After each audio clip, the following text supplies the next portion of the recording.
Hello student, तो start करते हैं आज लेक्चर 3। और आपने पहला लेक्चर को देख लिया और आपने दूसरा लेक्चर भी अच्छे से देख लिया।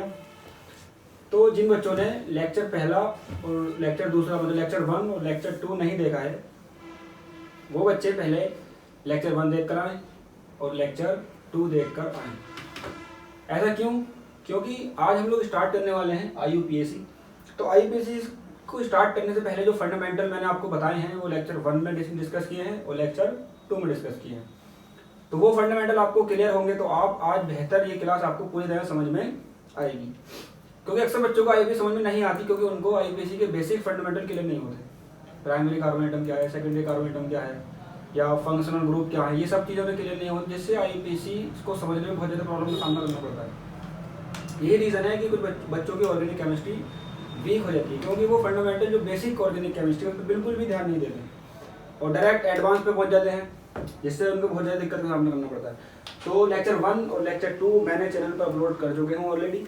आप उस चैनल को विजिट करें, उस लेक्चर को विजिट करें, पहला वाला लेक्चर और लेक्चर 2 होगा, ठीक है। और जिन बच्चों ने लेक्चर 1 देख लिया है और लेक्चर 2 भी देख लिया है, तो मुझे उम्मीद है कि उनको लेक्चर 3 कम्प्लीटली समझ में आएगा।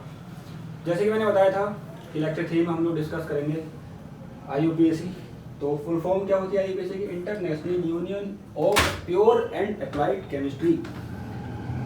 सबसे पहले मैं आपको बता दूं कि IUPAC की ज़रूरत क्यों पड़ी। मैंने लेक्चर फर्स्ट में डिस्कस किया था कि कार्बन एक ऐसा आइटम है जिसकी एक प्रॉपर्टीज है कैटेनेशन, मतलब बॉन्ड बनाना, जुड़ना। एक कार्बन आइटम अपने जो दूसरा कार्बन आइटम से उससे जुड़ सकता है, सिंगल बॉन्ड के थ्रू जुड़ सकता है, डबल बॉन्ड के थ्रू जुड़ सकता है, ट्रिपल बॉन्ड के थ्रू भी जुड़ सकता है ना। तो इसी प्रॉपर्टीज के कारण आज बहुत सारे ऑर्गेनिक कंपाउंड हैं। तो सबसे पहले क्या होता था कि जब ऑर्गेनिक कंपाउंड के नाम लिखे जाते थे तो हम लोग कॉमन जो भी है मतलब वैज्ञानिक कॉमन सिस्टम में नाम लिख दिया करते थे। जैसे CH3COOH को हमने बोल दिया एसिटिक एसिड, CH3COOH को बोल दिया एसिटिक एसिड, HCOOH को बोल दिया हमने फॉर्मिक एसिड, एसिटिक एसिड, और इसको बोल दिया फॉर्मिक एसिड, है ना। जैसे COOH सिंगल बॉन्ड COOH, इसको बोल दिया मैंने ऑक्जेलिक एसिड, ऑक्जेलिक एसिड। तो IUPAC की जरूरत क्यों पड़ी? जब बहुत सारे ऑर्गेनिक कंपाउंड सिंथेसाइज कर लिए, लैब में बना लिए, बहुत सारे ऑर्गेनिक कंपाउंड बना लिए, तो हम लोग कहाँ तक इस तरह से सिंपल नेम याद कर पाएंगे? तो जितने भी ऑर्गेनिक कंपाउंड थे काफ़ी प्रॉब्लम का सामना करना पड़ रहा था कि हर एक कंपाउंड का अपना नाम कैसे याद करें। इतने सारे कंपाउंड, लाखों कंपाउंड है, मिलियन कंपाउंड है, तो इतने सारे ऑर्गेनिक कंपाउंड्स के नाम हम लोग कैसे कॉमन सिस्टम में याद कर सकते हैं? देखो, इसका एसिटिक एसिड हो गया, इसका फॉर्मिक एसिड हो गया, इसका ऑक्जेलिक एसिड हो गया। तो IUPAC ने क्या काम करा, इन्होंने सोचा कि भाई कोई ऐसा सिस्टम बनाओ जिससे कि इतने सारे जो ऑर्गेनिक कंपाउंड है उनका सबका नाम एक सिस्टमेटिक तरीके से हम लोग लिख सकें। एक सिस्टमेटिक तरीका होना चाहिए जितने भी ऑर्गेनिक कंपाउंड है इन सबका नाम लिखने के लिए। तो एक बैठक हुई, मीटिंग हुई, जो भी थी, तो इन्होंने हमें कुछ जो भी इंटरनेट ये था IUPAC सिस्टम था, इन्होंने हमें एक ट्रिक बता दी, ये अपना एक पूरा सिस्टम बना दिया कि हम लोग ऐसे अब आपको IUPAC का जो भी ऑर्गेनिक कंपाउंड है उसका IUPAC का नोमेनक्लेचर या नॉर्म लिखना है। एक पूरा सिस्टम बना दिया पूरा। क्या अब तुम प्रॉब्लम ही खत्म हो गई कि सिंपल कॉमन सिस्टम में नाम लिखने की। कहाँ तक याद करेंगे एसिटिक एसिड, एसिडिक, बहुत सारे ऑर्गेनिक कंपाउंड है, 2-3 हो गए याद भी कर ले बंदा, इतने सारे ऑर्गेनिक कंपाउंड लाखों, कहाँ तक याद करेंगे? तो इसी प्रॉब्लम को दूर करने के लिए जो IUPAC थी उसने अपना पूरा एक कॉन्सेप्ट दिया कि अब इतने सारे ऑर्गेनिक कंपाउंड हो गए, तो अब हम जो भी ऑर्गेनिक कंपाउंड है हमारा उसका नाम इस सिस्टम के अकॉर्डिंग लिखेंगे, और वो सिस्टम था IUPAC। तो उन्होंने अपने कुछ रूल्स बनाए कि भाई ऑर्गेनिक कंपाउंड ऐसा है तो आप ऐसा नाम लिखें, ऐसा आ जाए तो ऐसा नाम लिखें। कुछ नियम दिए, कुछ बेसिक बातें बताई कि भाई ऐसे ऐसे लिखो, ये सब होता है। तो इसलिए हमें ज़रूरत पड़ी IUPAC की। और बोर्ड में भी अक्सर क्वेश्चन आते हैं कि इस कंपाउंड का IUPAC पद्धति में नाम लिखो। नीट में नहीं, बहुत ज़्यादा क्वेश्चन, ज़्यादा तो नहीं आते खैर, लेकिन आ जाते हैं। तो बहुत इंपॉर्टेंट टॉपिक है ऑर्गेनिक केमिस्ट्री का। सबसे इंपॉर्टेंट टॉपिक मैं मानता हूँ कि IUPAC। रिएक्शन मैकेनिज्म और कन्वर्जन, और ये general organic chemistry. Reaction mechanism हम लोग डिस्कस करते हैं जनरल ऑर्गेनिक केमिस्ट्री, जीओसी में, जो मैं बाद में आपको पढ़ाऊंगा। तो यही एक रीज़न था जिसकी वजह से IUPAC आई। तो आज मैं ही वही चीज़ आपसे डिस्कस करने वाला हूँ बिल्कुल डिटेल से, मैं बिल्कुल जीरो से पढ़ा रहा हूँ आपको, बहुत बिल्कुल स्टार्टिंग से स्टार्ट किया था। और आज हमारा तीसरा लेक्चर है, इसमें हमारा ये रहेगा IUPAC। तो जो IUPAC है, जो सिस्टम है, उसने कहा कि भाई इतने सारे ऑर्गेनिक कंपाउंड बना दिए या मिल गए, अब तुम इनका नाम एक सिस्टमेटिक तरीके से लिखो। वो सिस्टमेटिक तरीका क्या था? सबसे पहले इन्होंने कहा हमसे ये एक सिस्टम है, सही है, उन्होंने अपने सिस्टम के थ्रू ही नाम लिखना सिखा दिया हमें, IUPAC, सही है, इंटरनेशनल सिस्टम है ये, देखा ना, international union of pure and applied chemistry का। तो उन्होंने हमसे कहा कि जब भी आप किसी भी ऑर्गेनिक कंपाउंड का हमारे थ्रू नाम लिखो, मतलब IUPAC के थ्रू नाम लिखो, तो उसके अंदर आप 4 चीजें सबसे पहले देखो। कितनी चीजें देखो? सबसे पहले 4 चीजें देखो। उन्होंने कहा कि सबसे पहले आपको देखना है कि जब भी आप किसी भी ऑर्गेनिक कंपाउंड का नाम लिखो, मैं पहले ऑर्गेनिक कंपाउंड लिख दूं, मान लो ये कंपाउंड है, ठीक है,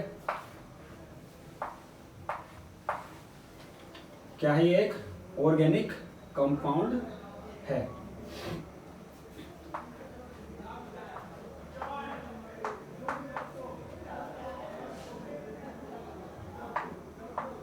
ये एक ऑर्गेनिक कंपाउंड है, ठीक है। अब हमसे IUPAC ने क्या कहा? हम कहा कि जब भी आप इस ऑर्गेनिक कंपाउंड का नाम लिखो तो इसके अंदर आपको 4 चीजें देखनी है। कितनी चीजें देखनी है? 4 चीजें। वो कौन कौन सी चीज है? कि सबसे पहले आपको इसमें देखना है कि प्रीफिक्स कौन सा है। उन्होंने सबसे पहले बता दिया कि भैया आपको इसके अंदर प्रीफिक्स का नाम लिखना है, और प्रीफिक्स को नाम दे दिया सेकेंडरी। इसको हिंदी बोलते हैं पूर्व लगन। हिंदी वाले बच्चे देख रहे हैं, उनके लिए पूर्व लगन। तो जो भी इसके अंदर प्रीफिक्स था हमने ढूंढा, कहाँ पर है, उसका नाम क्या है, कौन से कार्बन परमाणु पर है, ठीक है, हमने यहाँ पर लिख दिया। उसके बाद IUPAC ने हमसे कहा कि अब सेकंड नंबर है, उसको आपको क्या काम करना है कि आप इसके अंदर जो वर्ड रोड है आप उसका नाम लिखो। तो हमने इसमें से वर्ड रोड एक सिलेक्ट करी, कितने कार्बन एटम प्रेजेंट है, हमने वर्ड रोड का नाम लिख दिया। बहुत सिंपल है, कुछ हार्ड नहीं है, बस आप नियम फॉलो करते चले जाएं, बहुत सिंपल है। बच्चा यही गलती कर देता है कि कंपाउंड देखा और एकदम नाम उसका लिखना शुरू कर दिया, वो फार्मूला ही फॉलो नहीं करता, या फिर यही चीज़ फॉलो नहीं करता। भाई जब तक रूल फॉलो नहीं करोगे तो कैसे काम चलेगा?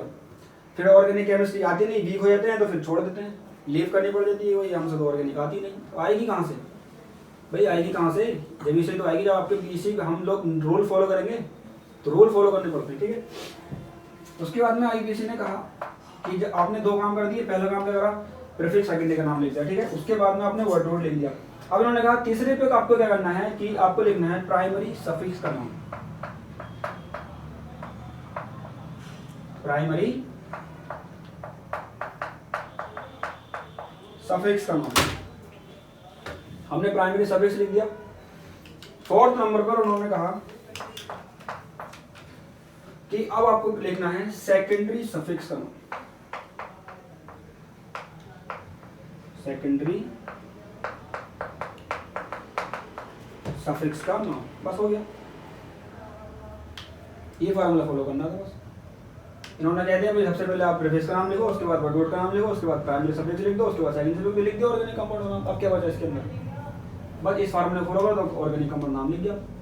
अब एक क्वेश्चन याद आया, अब तुम्हारे दिमाग में क्वेश्चन आ जाएगा भाई सर हम कैसे पहचानें कि भाई कौन सा इसमें प्रीफिक्स है, कौन सा वर्ड रूट है, कौन सा प्राइमरी सफिक्स है, कौन सा सेकेंडरी सफिक्स है ना। तो हाँ, मुझे लगता है कि आपके दिमाग में क्वेश्चन आया होगा। मेरे दिमाग में भी एक क्वेश्चन आया था जब मैंने स्टार्टिंग में IUPAC पढ़ी थी क्लास 12 में, सॉरी क्लास 11 में। तो मेरे दिमाग में क्वेश्चन आया था कि सर मैं कैसे पहचानूंगा भाई कौन सा प्रीफिक्स है, कौन सा वर्ड रूट है, कौन सा प्राइमरी सफिक्स है। तो जो हमारे टीचर थे उन्होंने हमें काफ़ी अच्छे से एक्सप्लेन करा कि भाई, तो इसी तरह से मैं कोशिश करता हूँ आपको समझाने की। तो अगर मुझे एक बार ये पता चल जाएगी कौन कौन से प्रीफिक्स होते हैं जिनका नाम हमें सबसे पहले लिखना है, तो काम आसान हो जाएगा। पता अगर लग जाएगा भाई सबसे पहले हमें इसका नाम लिखना है, तो पहले पता लग जाए। उसके बाद मुझे अगर ये पता चल जाए कि भाई वर्ड रूट क्या होती है ना, तो काफ़ी और भी ज़्यादा काम आसान हो जाएगा कि 2 चीज़ का नाम है। उसके बाद अगर मुझे ये पता चल जाए कि प्राइमरी सफिक्स क्या होता है, तो और भी ज़्यादा आसान।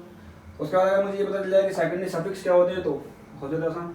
तो ये जो मैंने आपको एक एक्सप्रेशन लिखा, इसी को IUPAC ने कह दिया जनरल फार्मूला। ये है एक जनरल फार्मूला फॉर IUPAC। तो ये था IUPAC का जनरल फार्मूला।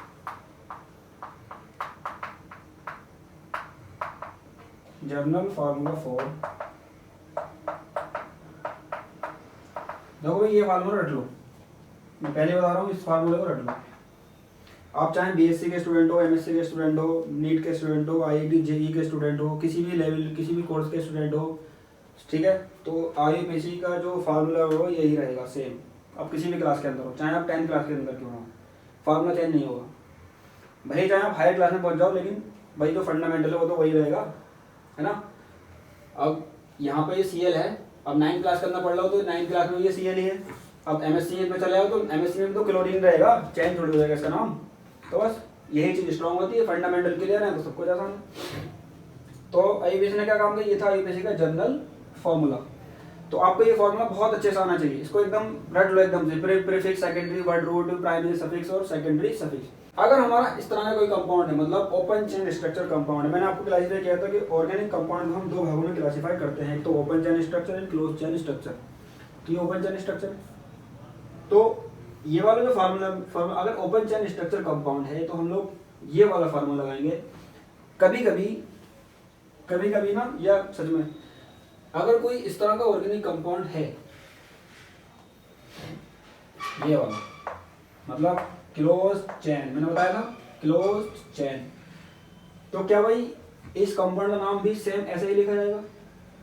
क्वेश्चन आ गया होगा दिमाग में, कभी कुछ चेंज करना है? हाँ भाई ऐसे भी लिखा जाएगा, बस एक हल्का सा चेंज कर दो, जो वर्ड रूट है उससे पहले एक चीज और लगा दो, उसको हम लोग बोलते हैं प्राइमरी प्रीफिक्स। अगर साइक्लो कंपाउंड है, ये साइक्लो कंपाउंड बोलते हैं, साइक्लिक स्ट्रक्चर, इसमें लगाते हैं हम लोग साइक्लो। ध्यान रखना, जो क्लोज चेन होते हैं ना, इनके लिए हम लगाते हैं साइक्लो। तो इसके अंदर एक चीज और जोड़ दो, पहले नाम लिखो प्रीफिक्स का, प्रीफिक्स सेकेंडरी, उसके बाद में नाम लिखो प्रीफिक्स प्राइमरी, बस। फिर उसके बाद में वर्ड रूट। अब एक काम और करो भाई, जिसने पहला लेक्चर देखा है और सेकंड लेक्चर देखा हो, अपना कमेंट में नाम लिख के भेजो कि भाई सर मैंने आपको पूरा पहला लेक्चर देख लिया, जिससे हमें पता चले कि आप लेक्चर देख भी रहे हैं या नहीं भी देख रहे हैं। हम जो मतलब ये मेहनत चल रही है, ये हमारी ठीक जा रही है या बेकार जा रही है, ठीक है। तो अपना नाम लिख के वो जरूर बताएं कि सर मैंने आपका पूरा लेक्चर देख लिया। और जिस किसी भी टॉपिक पर आपको वीडियो चाहिए, स्पेशल वीडियो चाहिए, सर भाई वो टॉपिक समझाओ, हमारा वीक है, मैथ का हो, बायोलॉजी का हो या फिजिक्स का हो, आप बिल्कुल बेफिक्र होगा, आप हमें कमेंट में बता दें कि सर हमें इस टॉपिक पर वीडियो चाहिए। हम आपको उस टॉपिक पर वीडियो बना के, उस टॉपिक को अच्छे से एक्सप्लेन करके हम अपने चैनल पर अपलोड कर देंगे। बिल्कुल बेफिक्र रहें, तो बिल्कुल भी ना घबराएं, ठीक है। जो भी आपको लेक्चर चाहिए, किसी भी प्रॉब्लम, बायोलॉजी से रिलेटिव है ना, फिजिक्स का भी चाहिए, बेफिक्र होकर, नीट का टॉपिक चाहिए, बिल्कुल नीट का अपलोड करेंगे, IIT के चाहिए IIT के चाहिए अपलोड करेंगे। आप बस बताओ, आप सपोर्ट करते रहें, बताते रहें, ठीक है, कि आपको क्या चीज चाहिए। तो वर्ड रूट हो गया, उसके बाद में बस सेम है, एक चीज चेंज करनी है बस, प्राइमरी सफिक्स का नाम, फिर सेकेंडरी सफिक्स, सेकेंडरी सफिक्स, बस क्या करना है। अगर साइक्लो स्ट्रक्चर है तो एक वर्ड रूट से पहले प्रीफिक्स का प्रीफिक्स प्राइमरी लिख दो। अब प्रीफिक्स प्राइमरी क्या होता है? साइक्लो, ध्यान रखना, ठीक है। वर्ड रूट से पहले लगाना है आपको बस। अगर क्लोज चेन स्ट्रक्चर कंपाउंड है इस तरह का, तो वर्ड रूट से पहले एक वर्ड और लगा दो, साइक्लो, ठीक है। तो आपको समझ में आ गया। मैंने बताया अगर ओपन चेन स्ट्रक्चर है तो आप ये वाला फार्मूला फॉलो करें। फार्मूले दोनों ही सेम है, ठीक है, फार्मूले दोनों ही सेम है। अगर क्लोज चेन स्ट्रक्चर का कंपाउंड दिया जाए तो आपको ये वाला फार्मूला फॉलो करना है। बस चेंज क्या है, वर्ड रूट से पहले इस तरह के ऑर्गेनिक कंपाउंड का नाम लिखते समय एक वर्ड रोल लगा देते हैं, प्रीफिक्स प्राइमरी साइक्लो। पूरा जो जैसा आप इस तरह जिस तरह से आप इसकी नोमेनक्लेचर करेंगे वैसे ही सेम आप इसका नोमेनक्लेचर करेंगे। वो डिफरेंट क्या होगा, इसमें एक वर्ड और आपको लगा देना है साइक्लो, ठीक है, तो मैं इसको रफ कर दूं। अब मैं आपको डिटेल में बताता हूँ एक एक करके कि प्राइमरी सफिक्स क्या होता है, वर्ड रूट क्या होती है, प्राइमरी और प्रीफिक्स सेकेंडरी क्या होता है, वर्ड रूट क्या होती है, प्राइमरी सफिक्स क्या है और सेकेंडरी सफिक्स क्या है। आप इसको नोट कर लें, नोट्स बनाते रहें, कॉपी किताब जो भी है तुम्हारा लेकर बैठे और बेफिक्र होकर तैयारी करें। चलो स्क्रीनशॉट लो, ले लिया स्क्रीनशॉट। एक काम करेगा वीडियो रोक के ना, वीडियो को पॉज करके एकदम स्क्रीनशॉट मार देगा या फिर नोट कर लेगा, उसके बाद में चला लेगा, सही है। और स्पीड अपने हिसाब से तुम कंप्लीट कर लेगा। जो बहुत ब्रिलियंट स्टूडेंट देख रहे हैं वो स्पीड को बढ़ा के देख लें, और जो मतलब फ्रेशर है वो अभी स्पीड ना बढ़ाएं, स्लो करके देखें। तो मैं इसको रफ कर दूँ। अब हम लोग डिस्कस करते हैं इस जनरल फार्मूले को डिटेल में कि भाई क्या मामला है।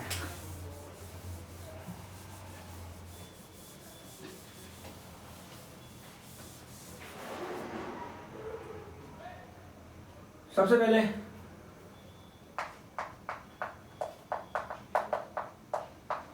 प्रीफिक्स सेकेंडरी कौन कौन से होते हैं।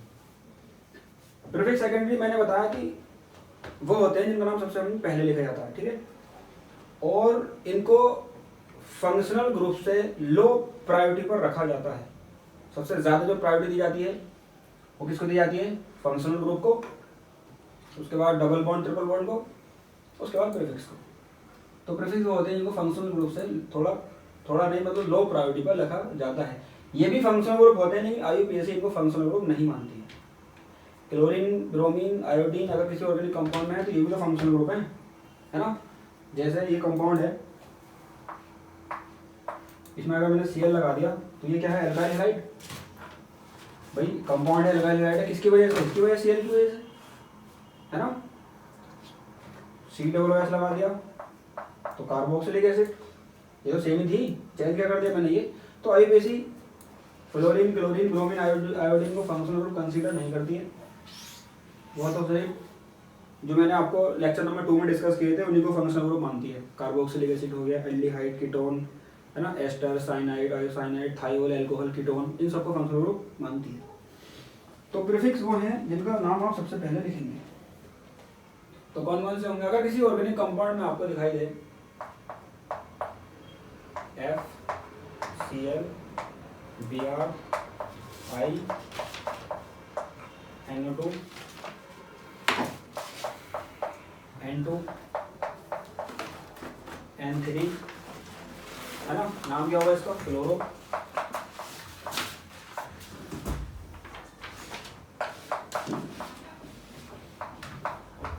इसका नाम क्या होगा, क्लोरो, इसका नाम क्या होगा, ब्रोमो, इसका नाम क्या होगा, आयोडो, इसका नाम क्या होगा, नाइट्रो, इसका नाम क्या होगा, डाई एजो, इसका नाम क्या होगा, एजाइडो। इसके बाद ऐसा कोई R ग्रुप है तो इसका नाम क्या होगा, एल्किल, है ना। जैसे CH3 है तो मेथिल, C2H5 है तो एथिल, C3H7 है तो प्रोपिल, और C4H9 है तो ब्यूटिल, है ना, ब्यूटिल। उसके बाद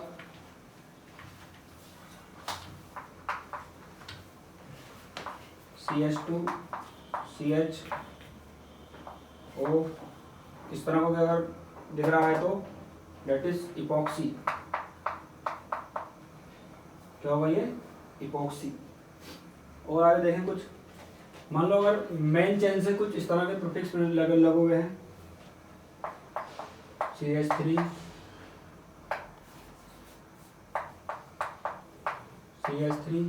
CH, इसको क्या बोलेंगे हम लोग, आइसोप्रोपिल। इस जो लास्ट वाला कार्बन एटम है उस पर 2 मिथाइल ग्रुप लगे होने चाहिए, एक ये और एक ये, है ना। तो इसको क्या बोलेंगे हम लोग, आइसोप्रोपाइल। 1 2 3 है ना, प्रो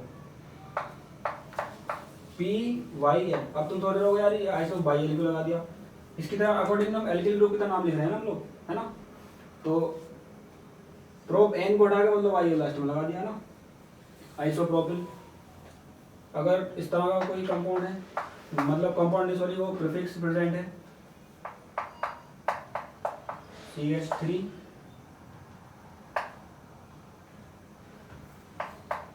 यहाँ पर CH, CH2, CH3। देखो ये आइसो ग्रुप लग रहा है ना। टोटल कितने कार्बन एटम है, 1 2 3 4 5, तो आइसोपेंटिल,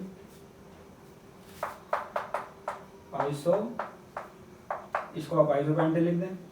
और अगर इस तरह का कोई कंपाउंड है, ये सॉरी ग्रुप है, तो आप इसको इस तरह से लिख दें। यहाँ पर ये मेन चेन से कनेक्ट होगा, ये जो होगा ना ये मेन चेन से कनेक्ट होगा, सही। जो मैं तो बताऊंगा मेन चेन कौन सी होती है उससे कनेक्ट होगा, तो इसको आप लिख दें आइसोब्यूटिल।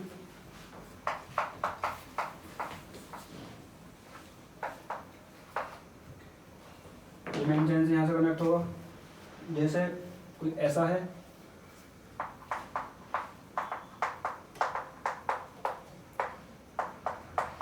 अगर कोई इस तरह का ग्रुप मेन चेन से कनेक्ट है और वो प्रीफिक्स के अकॉर्डिंग उसका नाम लिखा है, तो इसको नाम लिख दें नियो। इसके नाम में लगाते हैं ये नियो ग्रुप है। इस कार्बन एटम से 2 मिथाइल ग्रुप लग रहा है और एक इधर ये लग रहा है, सही। इस कार्बन एटम से 3 लग रहा है, तो नियो। कितने carbon total, 1 2 3 4 5, neo pentyl, neo pentyl. इनका एक नाम और लिखा जा सकता है। अगर ये कार्बन एटम मेन इस जो ये जो ग्रुप है मेन चेन के थ्रू इस कार्बन एटम से अगर डायरेक्टली जुड़ा हुआ है, इस कार्बन एटम के थ्रू, तो इस पर भी हम लोग नंबरिंग करते हैं। नंबरिंग क्या है इसमें बाद में बता दूंगा, अभी फिलहाल जस्ट आप यही समझिए इसको ना। तो 1 2, तो इसका एक नाम और हो जाएगा 1 मैथिल एथिल। इसका एक नाम और हो जाएगा 1 मैथिल एथिल। नोट करें 1 मैथिल एथिल, सही। सेम इसी का भी नाम ऐसे हो जाएगा। इस कार्बन एटम से अगर डायरेक्ट मेन चेन से कनेक्ट है, तो हम लोग इस पर भी क्या कर देंगे, नंबरिंग कर देंगे। तो 1 2 3, तो 1 1 डाई मैथिल, 1 2 3 प्रोपिन, 1 डाई। ये डाई ट्राई जो मैं लिख रहा हूँ तो मैं जस्ट बताने वाला हूँ, अभी आप सिर्फ पहचान कर लें, नाम लिख लें, सही। 1 1 डाई मैथिल, 1 2 3 प्रोपिन, ऐसे इसका नाम लिख देंगे। सेम इसका भी ऐसे नाम लिख देंगे। और ये मेन चेन से कनेक्ट है, तो जिस कार्बन एटम के थ्रू मेन चेन से कनेक्ट है उस कार्बन एटम से ही नंबरिंग स्टार्ट करते हैं। इस मान लो इस कार्बन एटम से कनेक्ट है मेन चेन से, तो 1 2 3, ये क्या हो जाएगा 1 1 dimethyl, 1 2 3 propyl, 1 1 dimethyl propyl. Note करें। उसके बाद कुछ और अच्छे अच्छे क्वेश्चन मैं तुम्हें कराता हूँ। आगे बढ़े। तो अभी और हम और देखते हैं किस किस तरह के प्रीफिक्स हो सकते हैं। तो अगर ये आपको दिखाई दें मेन चेन के अंदर और ये प्रीफिक्स हो मेन चेन के बाहर, तो इनका नाम आप पहले लिखेंगे। मेन चेन के अंदर तो नहीं होंगे, खैर ये मेन चेन से बाहर ही होंगे, है ना। अगर इस तरह के ग्रुप प्रेजेंट है, मान लो इस कार्बन एटम के थ्रू ये मेन चेन से कनेक्ट है ना। इस कार्बन के थ्रू मेन चेन से कनेक्ट है, तो इसको नंबरिंग 1 2 3, कितने कार्बन एटम प्रेजेंट है 1 2 3, ये तो मैं अभी जस्ट बता दूंगा। तो प्रोप 2 इन आइल, इसका नाम प्रोप 2 इन आइल हो जाएगा। मान लो अगर ये कनेक्ट है मेन चेन के थ्रू, तो यहाँ से नंबरिंग इस कार्बन के थ्रू कनेक्ट होगा, है ना। तो 1 2 3 4, तो 2 क्लोरो 1 2 3 4 व्यूट, 2 क्लोरो व्यूट 3 इन आइल, इसका नाम आप ऐसे लिखें। और जिस कार्बन एटम के थ्रू ये जिस कार्बन एटम पे जुड़ा हुआ है उसका नाम, उसका जो नंबर है आप यहाँ लिख दें बाहर। ये मैं तुम्हें सब सिखाऊंगा अभी आगे जाएगा, सही। अभी सिर्फ आप फोकस करें कि अगर इस तरह के ग्रुप मेन चेन से लगे हुए हैं तो उसका नाम हम लोग कैसे लिखेंगे। मान लो अगर इस तरह का कोई ग्रुप लगा हुआ है, ये मेन चेन से कनेक्ट है ना। तो यहाँ से नंबर क्योंकि यही कार्बन के थ्रू मेन चेन से है, तो 1 2 और एक ये 3, तो 2,2 dimethyl 2,2 dimethyl prop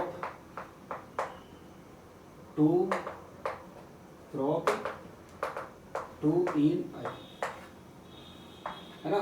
अब ये पूरा जो ग्रुप है ये जिस कार्बन एटम से कनेक्ट है उस कार्बन एटम का आप नंबर लिख दें। 4 से कनेक्ट है तो यहाँ पे 4, 5 से कनेक्ट हो तो यहाँ 5, 3 से कनेक्ट हो तो यहाँ पे 3, या 2 से कनेक्ट हो तो यहाँ पे 2 से कनेक्ट। मान लो अगर मेन चेन से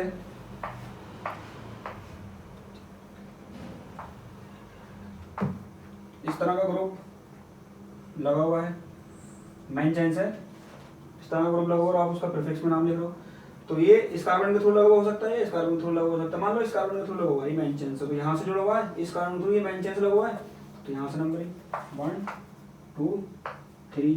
तो 2 पोजीशन पर क्या है मैंने बताया था, देखो क्लोज चेन आ गया। नाम ले लेता हूँ तो सिखाऊंगा, फिलहाल आप देख लो। साइक्लोपेंटेन होता है, क्या होता है साइक्लोपेंटेन, बट अभी क्या है ये एल्किल है तो पेंटिल हो जाएगा। साइक्लोपेंटेन कौन से कार्बन पर, दूसरे पर, तो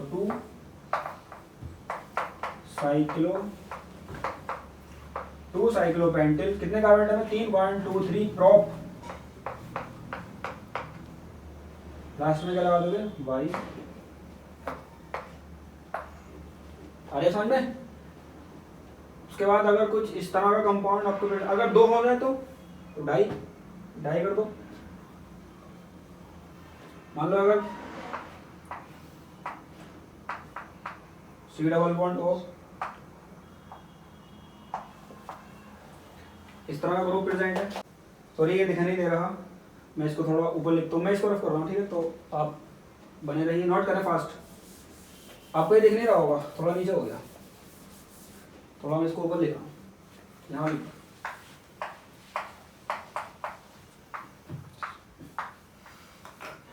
लिख गया। अगर इस तरह ग्रुप मेन चेन से कनेक्ट है और आप उसका नाम लिख रहे हैं प्रीफिक्स। अब देखें, मान लो इस कार्बन के थ्रू कनेक्ट है तो 1 2 3 और एक ये 4। अब तुम सोच रहे हो यार ये तो फंक्शनल ग्रुप है, अब क्या करेंगे भाई। देखो फंक्शनल ग्रुप है, लेकिन अगर ये प्रीफिक्स बन जाए, क्या बन जाए, ये प्रीफिक्स बन जाए। जब की बात कर रहा हूँ, अभी तो फंक्शनल ग्रुप है तो उसका पूरा कंपाउंड नाम लिखा जाएगा। मैं जब बता रहा हूँ जब ये मेन चेन से कनेक्ट हो और ये पूरा ग्रुप प्रीफिक्स की तरह यूज हो रहा हो, एल्काइल की तरह यूज हो रहा हो, तब क्या करेंगे। तो ये क्या है साइक्लोपेंटिल, कौन से कार्बन पर 2 दूसरे पर 2 साइक्लोपेंटिल,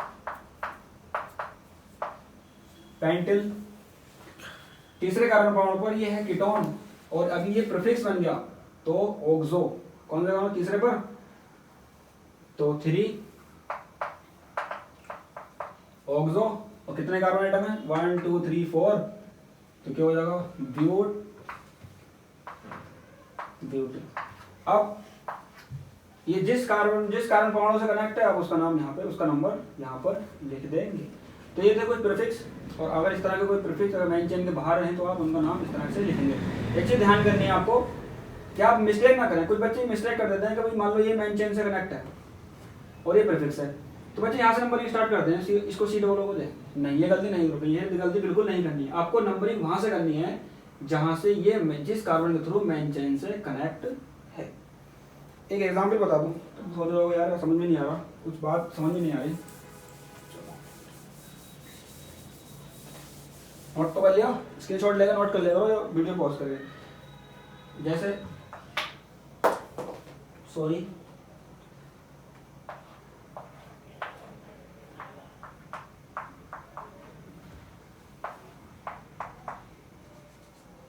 मैं इसको यहाँ पर लिखता हूँ।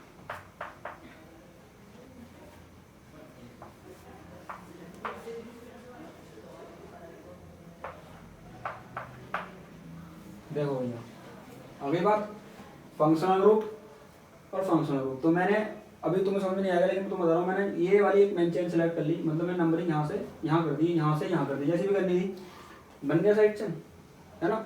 तो कोई बच्चे क्या करेंगे, अब इसको यहाँ से नंबरिंग स्टार्ट कर देंगे, यहाँ से नंबरिंग स्टार्ट नहीं करनी है। जिस कार्बन के थ्रू ये मेन चेन से कनेक्ट है, इस कार्बन के थ्रू ये मेन चेन से कनेक्ट है, तो इसको 1 नंबर देंगे, इसको फिर 2 नंबर देंगे, इसको 3 नंबर देंगे। तो इस तरह से करेंगे। अब हम लोग आगे डिस्कस करते हैं।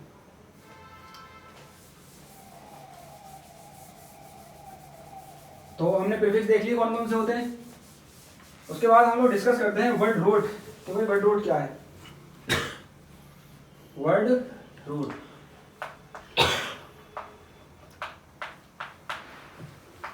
वर्ड रूट किसे कहते हैं? वर्ड रूट किसे कहते हैं? The total number of carbon atom present in the main chain.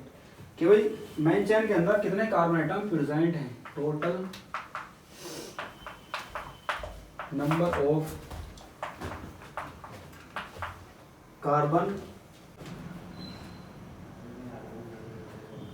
तो total number of carbon atom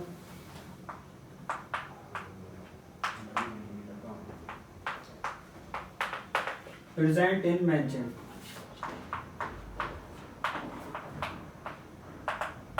total number of carbon atom present in main chain. कि भाई वर्ड रूट होती है total number of carbon atom present in main chain, की main chain के अंदर कितने carbon atom present हैं।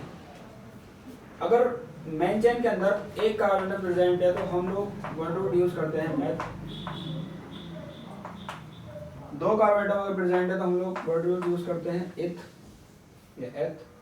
3 कार्बन एटम प्रेजेंट है तो प्रॉप। 4 कार्बन एटम प्रेजेंट है तो ब्यूट। 5 कार्बन एटम अगर प्रेजेंट है तो पेंट। 6 कार्बन एटम प्रेजेंट है तो हेक्स। अगर 7 कार्बन एटम प्रेजेंट है तो हेप्ट। अगर 8 प्रेजेंट है तो ऑक्ट। अगर 9 प्रेजेंट है तो नॉन। अगर 10 प्रेजेंट है तो डेक। अगर 11 प्रेजेंट है तो अनडेक। अगर 12 प्रेजेंट है तो डूडेक। अगर 13 प्रेजेंट है तो ट्राइडेक। अगर कार्बन परमाणु की संख्या 14 हो जाए तो टेट्राडेक। कार्बन परमाणु की संख्या अगर 15 हो जाए तो पेंटाडेक। कार्बन परमाणु की संख्या अगर 16 हो जाए तो हेक्साडेक। कार्बन एटम की संख्या अगर 17 हो जाए तो हेप्टाडेक। कार्बन एटम की संख्या अगर 18 हो जाए तो ऑक्टाडेक। कार्बन एटम की संख्या अगर 19 हो जाए तो नोनाडेक। कार्बन एटम की संख्या अगर 20 हो जाए तो 20 हो जाए तो एल्कोस। सही है। तो this is known as word root, है ना। कि मेन चेन के अंदर कितने कार्बन एटम प्रेजेंट हैं उसको हम लोग क्या बोलते हैं? Word root. तो मेन चेन क्या होती है मैं जस्ट बताऊंगा आपको किस तरह से हम लोग मेन चेन का सिलेक्शन करते हैं। अब मैं एक एक चीज को डिटेल में समझाऊंगा, आप बिल्कुल बेफिक्र रहें। सही है। अभी जो मैं सिर्फ आपको बता रहा हूँ सब नोट करते रहें और चीज़ों को ध्यान में रख लें बस। अब बेफिक्र रहें, जितना भी मैंने कुछ भी बोला है मैं सब आपको बिल्कुल एक एक चीज डिटेल में समझाऊंगा, तो परेशान ना हो। तो इसको नोट करें। ध्यान रखना वर्ड रूट किसे कहते हैं? Total number of carbon atom present in main chain. मतलब मेन चेन के अंदर जितने कार्बन एटम प्रेजेंट हैं उनका नाम हम लोग वर्ड रूट में के अकॉर्डिंग लिखते हैं। तो ये आपको याद करना है। अगली बार में आता है नेक्स्ट हमारा जो तीसरा था प्राइमरी सफिक्स। प्राइमरी सफिक्स किसे कहते हैं? भाई प्राइमरी सफिक्स रिप्रेजेंट करती है बॉन्ड को, बॉन्ड नेम। ठीक है, बॉन्ड का नेम। अगर जो भी हमारा कंपाउंड है वो एल्केन है, मैंने बताया था एल्केन किसे कहते हैं, इसके अंदर सारे बॉन्ड सिंगल हो, है ना। तो अगर कार्बन और कार्बन के बीच में सिंगल बॉन्ड प्रेजेंट है तो इसके लिए हम लोग सफिक्स यूज करते हैं एन। क्या यूज करते हैं? सफिक्स एन। कार्बन और कार्बन के बीच में डबल बॉन्ड प्रेजेंट हो तो सफिक्स यूज करते हैं इन। कार्बन और कार्बन के बीच में ट्रिपल बॉन्ड प्रेजेंट हो तो सफिक्स यूज करते हैं इसके लिए वाई। तो यूज़ करते हैं इसके लिए फाई एन ई आई। ठीक है, तो प्राइमरी सफिक्स किसको रिप्रेजेंट करती है? बॉन्ड नेम को। इसमें किसका नाम लिखते हैं हम लोग? बॉन्ड का नाम। कार्बन कार्बन के बीच में सिंगल बॉन्ड है तो एन लगाएंगे, सफिक्स में एन यूज करेंगे। कार्बन और कार्बन के बीच में डबल बॉन्ड है तो सफिक्स में इन यूज करेंगे। और कार्बन और कार्बन के बीच में ट्रिपल बॉन्ड अगर प्रेजेंट है तो फाई एन ई यूज करेंगे। आगे बढ़े, इसको मैं रफ कर दूं।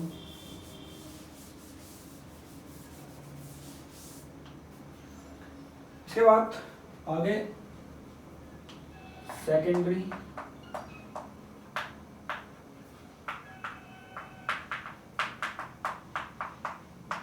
सफिक्स। सेकेंडरी सफिक्स रिप्रेजेंट करती है फंक्शनल ग्रुप को।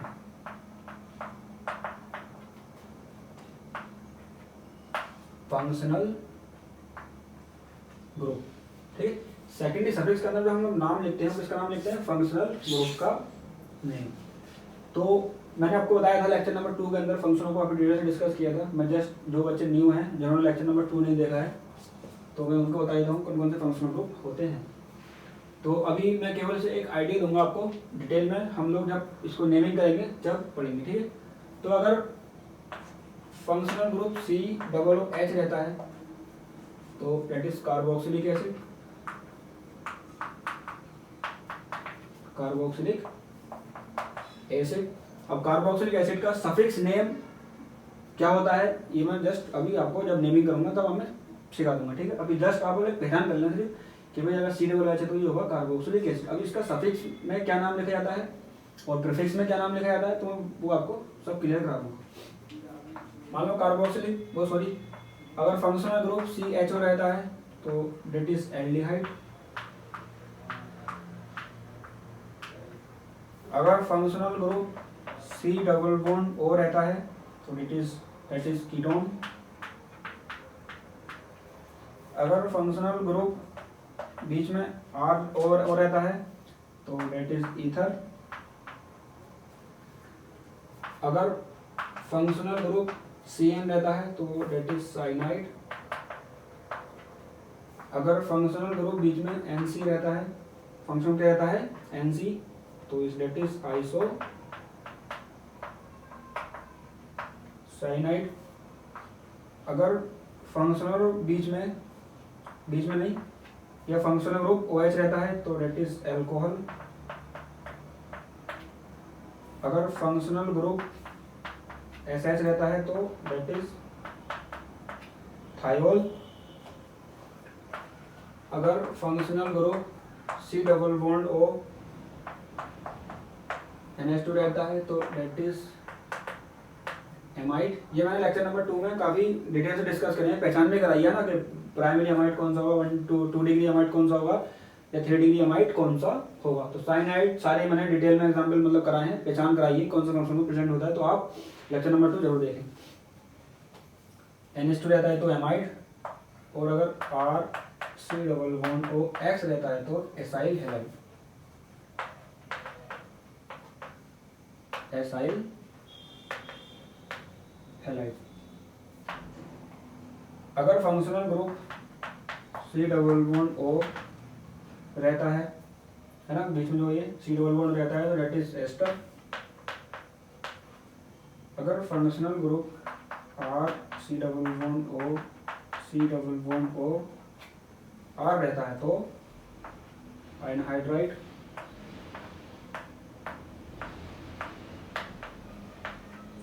एनहाइड्राइड है ना। अगर फंक्शनल ग्रुप RSO3H रहता है तो सल्फोनिक एसिड। तो ये होता है सल्फोनिक एसिड। तो ये जस्ट एक अभी सिर्फ एक आइडिया है, पहचान है कि कौन सा फंक्शनल ग्रुप प्रेजेंट होगा तो उसका क्या नाम होगा। तो अगर CHO है तो एल्डिहाइड, कार्बोक्सिलिक एसिड है तो COOH होगा, या COOH है तो कार्बोक्सिलिक एसिड और COONH2 है तो एमाइड। अब इसको देख लें। अब इनका सफिक्स में किस तरह से नाम लिखा जाता है वो जब डिस्कस करेंगे जब हम लोग नेमिंग करेंगे, ठीक है। तो अभी आप इसको नोट कर लें और मैं फिर आपसे कह रहा हूँ कि आप लेक्चर नंबर 1 और 2 जरूर देखें। तो नोट कर लिया, चलें।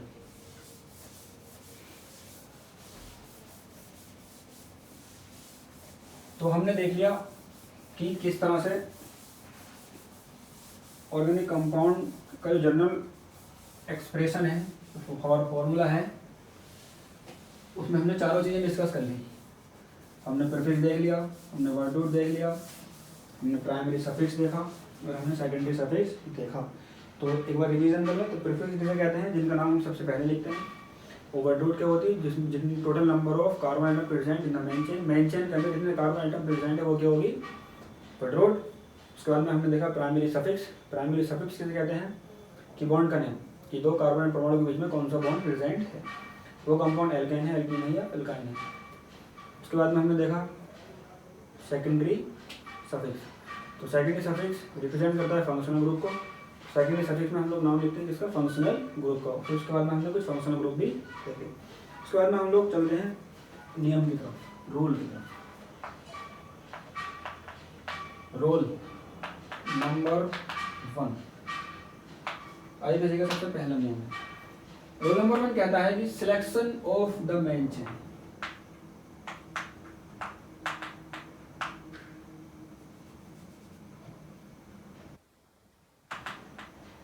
Selection of the main chain, है ना। अगर वो कंपाउंड एल्केन है, एल्केन मतलब सारी बॉन्ड सिंगल होंगे।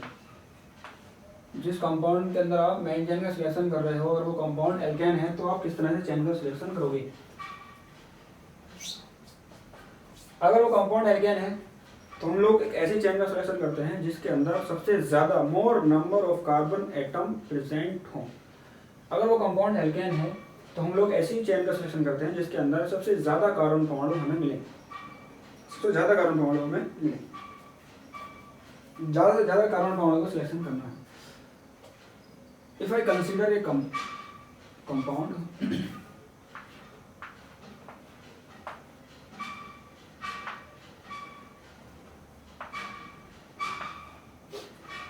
ये मेरे पास एक कंपाउंड है, अब मुझे इसके अंदर मेन चेन का सिलेक्शन करना है। तो देखें किस तरह से मेन चेन का सिलेक्शन करता हूँ। एक चेन को सिलेक्ट करना है, जिसके अकॉर्डिंग हमें नाम लिखना है। मेन चेन का सिलेक्शन को बहुत ध्यान से पढ़ें। सबसे ज़्यादा जो स्टूडेंट गलती करते हैं वो सिलेक्शन करने में गलती कर देते हैं, क्योंकि हम जो नाम लिखते हैं वो किसके अकॉर्डिंग लिखते हैं, मेन चेन को सिलेक्ट कर कर। तो अगर मैं देखूँ यहाँ से तो कितने कार्बन आइटम प्रेजेंट है, 1 2 3 4। अगर मैं ऐसे जाऊँ तो कितने कार्बन आइटम मिल रहे हैं, मुझे मिल रहा है। अगर मैं ये वाली चेन सेलेक्ट करूँ तो कितने कार्बन आइटम मुझे मिल रहे हैं, ट्रिपल 4, 1 2 3 4। अगर मैं 1 2 3 4 5 6 7, अगर मैं सीधा जाऊँ तो कितने कार्बन आइटम मुझे मिल रहे हैं, 7। 1 2 3 4 5 6। अगर मैं ऐसे जाऊँ तो मुझे कितने कार्बन आइटम मुझे मिल रहे हैं, टोटल 6 कार्बन आइटम। तो 3 तरीके से हो गया, एक तो ये वाला और एक बिल्कुल सीधा, और एक यहाँ से यूँ या यहाँ से यूँ। तो सबसे ज्यादा कार्बन आइटम मुझे किस तरफ जाने से मिले, सीधे जाने पर। किस तरफ मिले, सीधे जाने पर। तो 1 2 3 4 5 6 7, तो मुझे सीधे जाने पर कितने कार्बन आइटम मिले, टोटल 7 कार्बन आइटम, जो सबसे ज्यादा हैं। तो मेरी मेन चेन क्या होगी, मैं जो मेन चेन का सिलेक्शन लूंगा वो ये वाला, ठीक है। अब जो मैंने ये मेन चेन सिलेक्ट कर ली, अब जो मैंने सिलेक्ट की है उसको तो हम लोग बोल देंगे मेन चेन ही, है ना, जिसका मैंने सिलेक्शन लिया। अब जो कार्बन आइटम मेन चेन के अंदर सिलेक्ट नहीं हो पाए हैं, नहीं आ पाए हैं, जो मेन चेन से बाहर रह गए हैं, जैसे मान लो ये भी तो कार्बन आइटम है ना, ये कार्बन आइटम तो है। कार्बन वैलेंसी 4, एक बॉन्ड पूरा हो गया, 3 हाइड्रोजन आइटम। जस्ट ये क्या है, बॉन्ड लाइन नोटेशन, तो हमने कार्बन और हाइड्रोजन को नहीं लिखा है, तो ये भी कार्बन आइटम है। तो जो कार्बन आइटम मेन चेन के अंदर नहीं आ पाए हैं उसे हम लोग बोलेंगे साइड चेन। जैसे एक कार्बन आइटम है ना, तो ये है साइड चेन, है ना, साइड चेन। आगे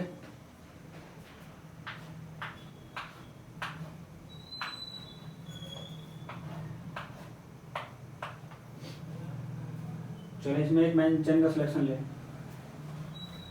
तो ऐसी चेन सेलेक्ट करते हैं जिसके अंदर मोर number of carbon atom present हो, लेकिन वो एल्केन होना चाहिए, है ना। तो इसमें देखें तो अगर मैं ऐसे चेन सेलेक्ट करूँ 1 2 3 4 5 6 कार्बन आइटम, 1 2 3 4 5 6 7 8 कार्बन एटम, मतलब यहाँ पर 8 मिले। 1 2 3 4 5 6, यहाँ पर मुझे 6 कार्बन एटम मिले। 1 2 3 4 5, 1 2 3 4 5 6 7 8 9, सीधा कर जाता हूँ तो 9 कार्बन एटम, या 1 2 3 4 5 6 कार्बन एटम मिल रहा है, या 1 2 3 4 5 6 7 8 9 10 कार्बन एटम। तो अगर मैं यहाँ से जाता हूँ तो 1 2 3 4 5 6 7 8 9 10 कार्बन एटम मुझे मिले। तो देखो इस तरफ जाने पर मुझे मिले 8, यहाँ से मुझे सीधे आने पर मिले 9, तो यहाँ से मुझे सीधे आने पर मिले 10 कार्बन एटम। कितने मिले? 10 कार्बन एटम। तो सबसे मेन चेन कौन सी होगी हमारी, जिसके अंदर सबसे ज्यादा कार्बन एटम मुझे मिले, तो ये क्या होगी? Main chain.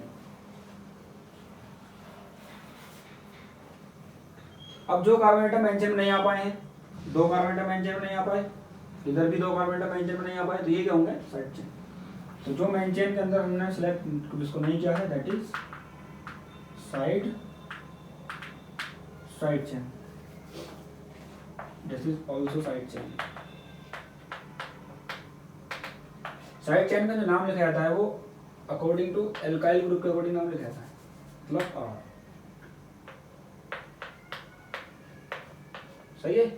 ए एल के रिप्रेजेंट करती है वर्ड रूट को, है ना। अगर मैं इसका नाम लिखूं तो ए एल के मतलब वर्ड रूट कितने कार्बन बॉन्ड प्रेजेंट है? एक और एक 2। मैंने बताया ना 2 के लिए हम लोग क्या यूज करते हैं? एथ। तो ए एल के की जगह आप क्या लगा दोगे? ई टी एच, एथ प्लस वाई एल जोड़ दो, है ना। तो इसका नाम क्या हो गया? एथिल। तो 2 कार्बन एटम अगर भारी तो एथिल, है ना। अब ये किस कार्बन एटम जुड़ी है? उसका नाम कभी 2 से जुड़ी है 2 एथिल, 3 से जुड़ी है 3 एथिल, 4 एथिल या 5 एथिल, जैसे भी जो हम नेमिंग करेंगे तो देख लेंगे। तो साइड चेन का नाम हम लोग किसके अकॉर्डिंग लिखते हैं? एल्काइल के, जैसे मैंने अभी तुम्हें जस्ट पहले बताया था। तो इसका भी नाम क्या हो जाएगा? एथिल। अब देखो इसका नाम क्या होगा फिर according to alkyl? A L के मतलब एक कार्बन एटम मतलब मैथ, लास्ट में क्या लगा देंगे? वाई एल, तो मैथिल, है ना। तो अगर एक कार्बन एटम दिखाई दे तो मैथिल, 2 कार्बन एटम अगर दिखाई दे 1 तो एथिल, अगर 3 कार्बन एटम मेन चेन से बाहर पहुंच जाए, साइड चेन पहुंच जाए तो प्रोपिल, जैसे मैंने तुम्हें प्रीफिक्स में पहले बताया था। तो प्रोपिल 4 पहुंच जाए तो ब्यूटिल, यही तो है। तो चलिए नोट करें, ड्रॉप कर दूं।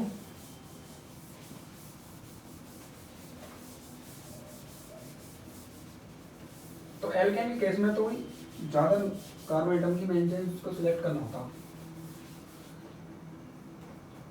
जैसे मैं आपको कुछ कंपाउंड देता हूँ, आपको एक मेन चेन का सिलेक्शन लेना है उसमें से।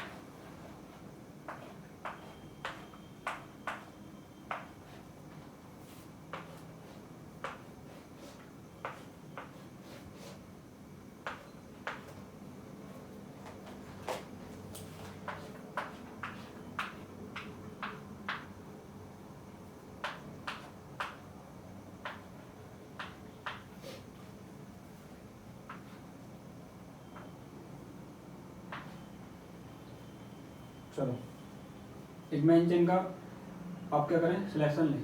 फर्स्ट वाला compound 1 2 3 4 5 carbon atom, 1 2 3 4 5 6 carbon atom, 1 2 3 4 5 6 carbon atom. अब देखो या तो ऐसे चले जाओ तो 5 1 2 3 4 5 6 carbon atom, 1 2 3 4 5 6 carbon atom, 1 2 3 4 5 6 carbon atom. सीधे चले जाओ तो 6 कार्बन एटम, इधर चले जाओ तो 6 कार्बन एटम, इधर चले जाओ तो 5 कार्बन एटम। तो आप या तो चेन को बिल्कुल सीधे सिलेक्ट कर लें या फिर ऐसे सिलेक्ट कर लें। तो मैं इस तरह सेलेक्ट करूँ तो ये क्या होगी? Main chain. 2 क्या होंगी? ये 2 कार्बन एटम मतलब जो धैर्य लगेगा बाहर, साइड चेन। 1 2 3 4 5 6 कार्बन, ठीक है। तो इसमें देखें हम लोग मेन चेन का सिलेक्शन करें तो 1 2 3 4 5 6 7 कार्बन एटम आ रहा है, 1 2 3 4 5 6 कार्बन एटम आ रहा है, 1 2 3 4 5 6 7 आ रहा है। तो 1 2 3 4 5 6 7 8 कार्बन एटम प्रेजेंट। तो 1 2 3 4 5 6 7 8 कार्बन एटम प्रेजेंट। इसमें क्या होगा? इस केस में क्या होगा? ज्यादा कार्बन एटम कहाँ मिल रहे हैं? 1 2 3 4 5 6 7 8 9 कार्बन एटम। तो मेन चेन तो भैया हमारी जो होगी ये मेन चेन होगी, that is side chain, that is also side chain. इस कंपाउंड में देखें मेन चेन कौन सी होगी? तो 1 2 3 4 5 6 1 2 3 4 5 6, 1 2 3 4 5 6 7, 1 2 3 4, 1 2 3 4 5 6, 1 2 3 4 5 6 7। देखो 1 2 3 4 5 6 7, अगर मैं सेलेक्ट करता हूँ तो 7 कार्बन आइटम, 1 2 3, तो ए सेलेक्ट करता हूँ तो 3 साइड चेन मुझे मिल रही है, 1 2 और एक 3, 1 2 3 4 5 6 7, और ए सेलेक्ट करता हूँ तो तब भी मुझे 3 ही साइड चेन मिल रही है। तो मैं चेन को इस तरह से सिलेक्शन ले सकता हूँ। तो that is main chain, that is main chain. इस केस में 1 2 3 4 5 6 7 8, 1 1 2 3 4 5 6 7, 1 2 3 4 5 6, 1 2 3 4 5 6, तो 1 2 3 4 5 6 7 8 कार्बन एटम प्रेजेंट है। तो that is main chain, side chain, और देखिए साइड चेन नोट करें।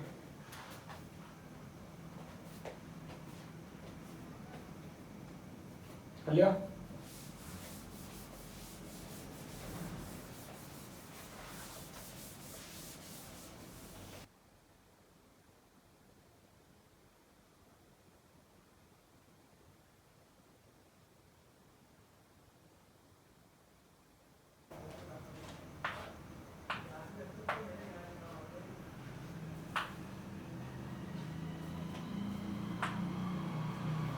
इसमें चेन का सिलेक्शन है 1 2 3 4 5 6 7 8, 1 2 3 4 5 6 7 8 9, 1 2 3 4 5 6 7 8 9 10 11 12।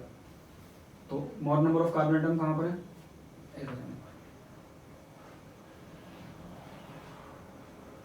ठीक है, दैट इज साइड चेन।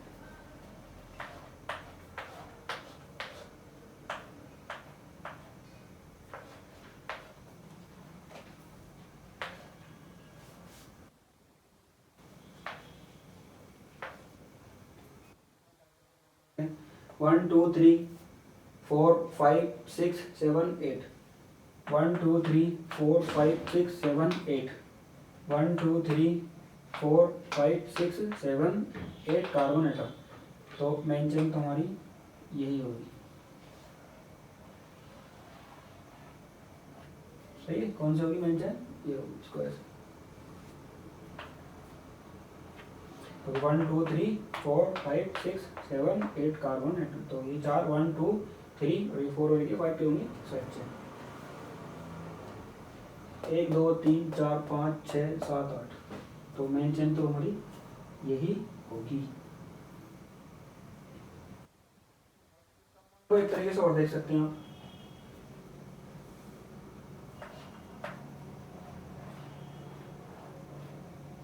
1 2 3 पर क्या है, यूं, यहाँ पर ये, यहाँ पर ये और यहाँ पर ये। मान लो 1 2 3 4 5 6 7 8, 1 2 3 4 5 6 7 8। मान लो अगर मैं चेन का सिलेक्शन कुछ ऐसे लेता तो मुझे नंबर ऑफ साइड चेन कितनी मिलती? 1 2 3 4 5, और भी कितनी मिल रही है? 1 2 3 4 5 6 6 मेन चेन मिल रही है, मतलब 6 साइड चेन मिल रही है। तो यहाँ पे कितनी मिल रही है? 1 2 3 4 और एक ही 5। तो अगर number of carbon atom same है तो उस मेन चेन का सिलेक्शन लेते हैं जिसके अंदर हमें ज्यादा से ज्यादा साइड चेन मिले। तो यहाँ पर कितनी साइड चेन मिली? 6, 1 2 3 4 5 6 साइड चेन। यहाँ पर कितनी मिली? 1 2 3 4 5 साइड चेन। तो मैंने चेन का सिलेक्शन किस तरह से लिया? इस तरह से, ताकि एक चेन और बढ़ गई, एक ये बढ़ गई और एक ही ये बढ़ गई। तो ऐसा का ऑर्गेनिक कंपाउंड जिसके अंदर कार्बन आइटम की संख्या कितनी है? कार्बन आइटम की संख्या तो समान है, तो ऐसे चेन का सिलेक्शन करते हैं जिसमें ज्यादा से ज्यादा साइड चेन प्राप्त हो। तो ये जो सिलेक्शन हमारा करेक्ट रहेगा, दैट इज रॉन्ग सिलेक्शन। तो ठीक है, मैं इसको रख कर रहा हूँ।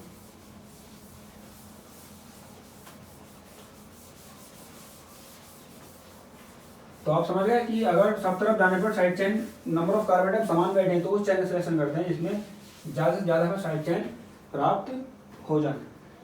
तो कुछ और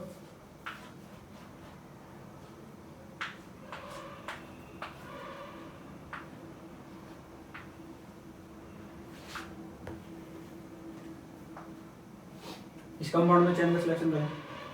सिंपल ये 1 2 3 4 5 6 7 8 9 या 8 9, तो ये क्या होगी मेन चेन, क्या होगी मेन चेन, ये साइड चेन और ये भी साइड चेन है ना इस कंपाउंड में।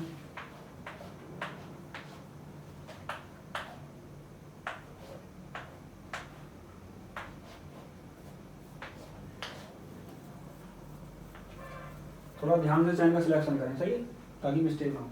तो स्टार्ट करते हैं। 1 2 3 4 5 6 7 8 कार्बन एटम, 1 2 3 4 5 6 7 8 9 कार्बन एटम, 1 2 3 4 5 6 7 8 9 6 7 8 9 6 कहाँ था 1 2 3 4 5 6 7 8 कार्बन एटम। तो सबसे ज़्यादा किस तरह मिल रहे हैं अभी 1 2 3 4 5 6 7 8, 1 2 3 4 5 6 7 8, 1 2 3 4 5 6 7 8, सब तरफ से 8 8 मिल रहा है।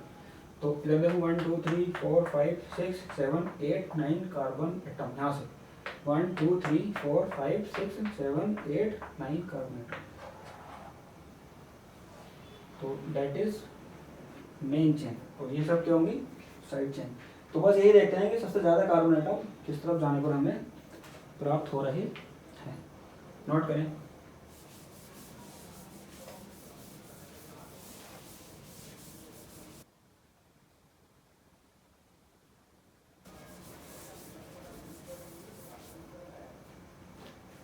एक दो क्वेश्चन और देख लें जिससे कि आपको क्लियरिटी बढ़े।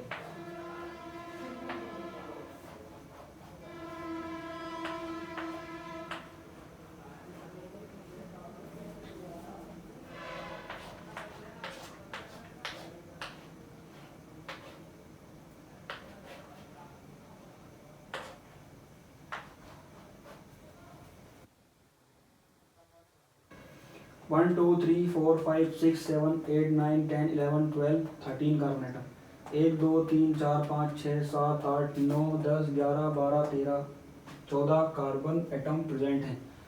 1 2 3 4 5 6 7 8 9 10 11 12 कार्बन एटम। तो यहाँ से 1 2 3 4 5 6 7 8 9 10 11 12 13 14 कार्बन एटम, तो that is main chain, is side chain, side chain, that is side chain. इस कार्बन में देखो 1 2 3 4 5 6 7 8 9 10 11 कार्बन एटम, तो यही मेन चेन होगी। मुझे लगता है यही मेन चेन होगी, है ना, और यही है main chain, that is side chain, side chain, और ये भी साइड चेन। नोट करें।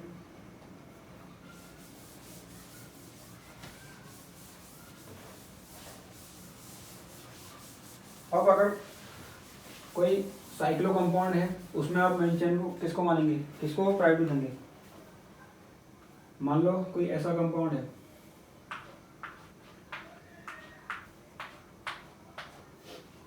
इसमें आप किस पर नंबरिंग करेंगे या किसको मेन चेन मानेंगे, इसको इसको, किसको प्रायोरिटी देंगे, इसको या इसको। तो इस केस में हम लोग सबसे पहले क्या देखते हैं कि फंक्शनल ग्रुप किसके पास है ना। उसके बाद हम लोग देखते हैं कि डबल बॉन्ड या ट्रिपल बॉन्ड किसके पास है। उसके बाद हम लोग देखते हैं मोर number of carbon atom, more number of carbon atom किसके पास है। उसके बाद हम लोग देखते हैं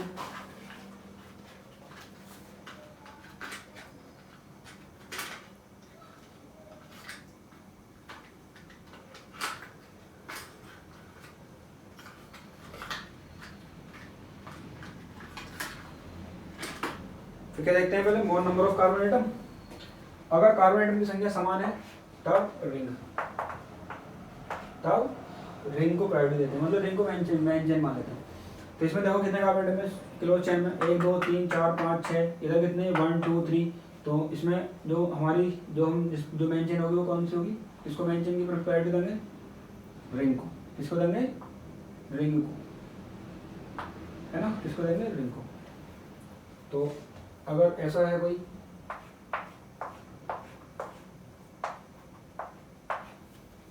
इस केस में किसको प्रायोरिटी देंगे, इसको, ये इसको, तो मोर नंबर ऑफ कार्बन किधर है, 1 2 3 4 5 6 कार्बन, इधर 3 कार्बन आइटम, तो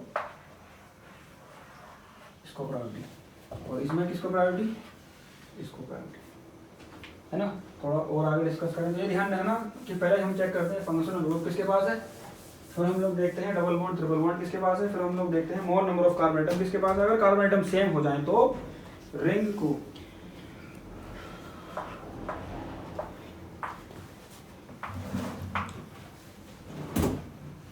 1 2 3 4 5, 1 2 3 4 5 किसको प्रायोरिटी दोगे, इसको या इसको, same number of carbon atom है 1 2 3 1 2 3 4 5 1 2 3 4 5, तो इस केस में रिंग को प्रायोरिटी देंगे, ठीक है।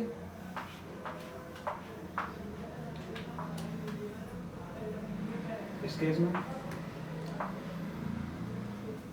मोर नंबर ऑफ कार्बन आइटम किसके पास है, इसके पास में, तो इसको इस पर नंबर ही करेंगे, सही है, इसको नहीं।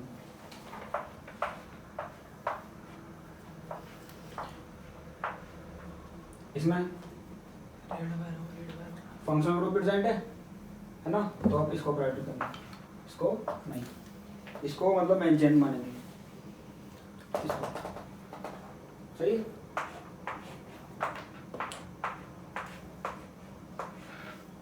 मोर नंबर ऑफ कार्बन आइटम, तो इसको प्रायोरिटी, 1 2 कार्बन 6 कार्बन आइटम, तो इसको प्रायोरिटी।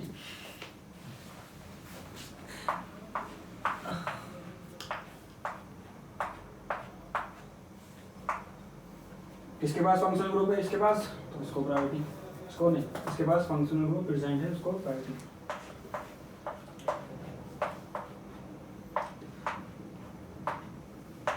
दोनों के पास फंक्शनल ग्रुप प्रेजेंट है, तो दोनों में से किसी को, या इसको प्रायोरिटी है, फिर इसको मेंशन मानो, नोट करें फास्ट।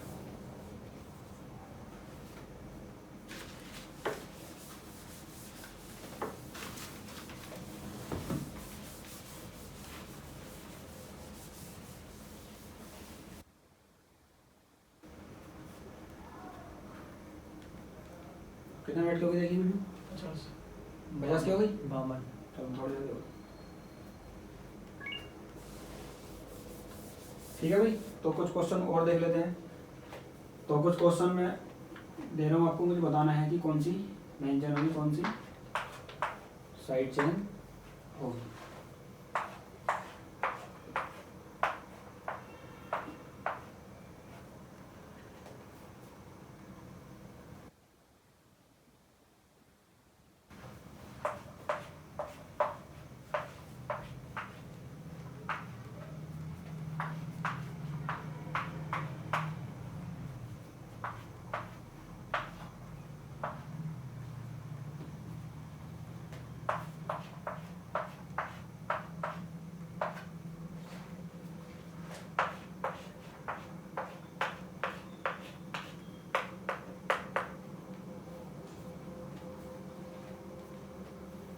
चलिए क्वेश्चन सॉल्व करें फास्ट। मेंशन 1 2 3 4 5 1 2 3 4 5, तो दोनों किधर से सिलेक्शन होगी, सही। मेंशन इसमें देखो किसको प्रायोरिटी देंगे, इसको, तो इसमें क्या होगी हमारी, ये इसको प्रायोरिटी, इसमें किसको प्रायोरिटी मिलेगी मेंशन के लिए, इसको। और इसमें 1 2 3 1 2 3 4 5 1 2 3 4 5, दोनों तरफ बराबर बराबर है, तो इसको इस पर नंबरिंग होगी, सही है। इसमें 1 2 3 4 1 2 3 4 5 1 2 3 4 5 6 कार्बन स्ट्रेट। इसमें इसके बाद फंक्शनल ग्रुप प्रेजेंट है, तो यहाँ से, है ना, तो इसको प्रायोरिटी देंगे,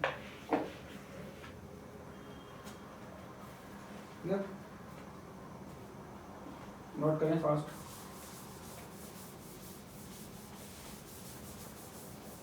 तो ये हम लोग देख रहे थे अबाउट सिंगल बॉन्ड वॉल्व, सही है।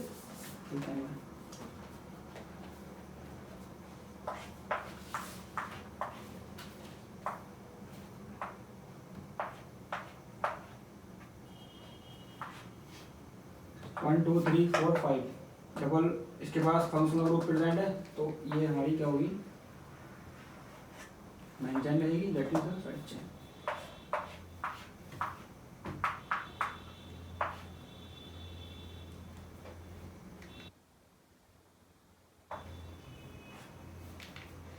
फंक्शनल ग्रुप है, और इधर 3 कार्बन एटम और फंक्शनल ग्रुप प्रेजेंट है तो इसको प्रायोरिटी देंगे मेंशन के लिए। ठीक है,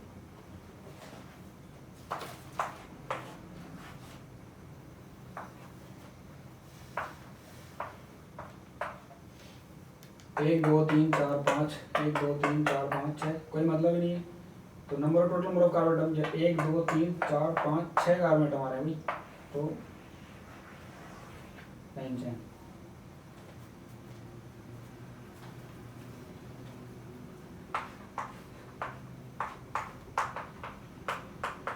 अगर फंक्शनल ग्रुप डायरेक्टली रिंग से लगा हुआ है तो रिंग को प्रायोरिटी नंबर कर, सही है, मेंशन की है किसको, रिंग पर करेंगे। सही है, और इनडायरेक्टली है तो